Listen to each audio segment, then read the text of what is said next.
Welcome to therapy. We're going to talk about your stress and trauma. We're going to go there. We need to. We have to. I think that our society is getting better at talking about trauma, stress, and acknowledging it, but I also think we're getting very good at just chalking up life to being life.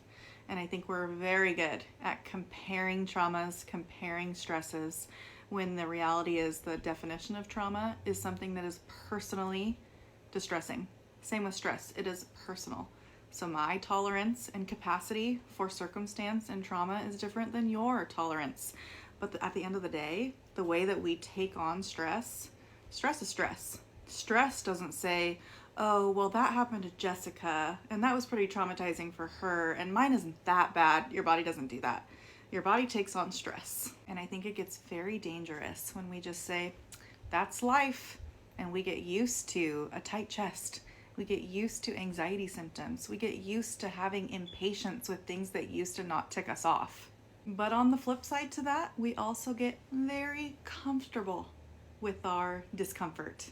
Like the idea of being set free from that, it's like, oh crap, what's the work that's going to go into that? What am I going to find if I start going there? If I open Pandora's box and start digging in there, what am I going to find? So we get snuggly. We pull up our stress, we snuggle with it, and we just say, this is life, this is how it's going to be. Or even worse, this is how I am. This is just who I am. This is my experience, and you give yourself license to continue living and feeling the way that you are.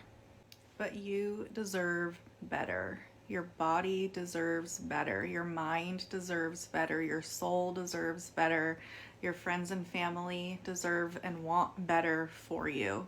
I'm going to leave you on a cliffhanger because I could talk about this for the next 5 hours, and I don't think anybody wants to stick around for that. So we're going to go ahead and do a part 2. I know I just laid out a lot of things that probably got your wheels turning and then didn't talk about solutions, but we'll get there. Stick with me.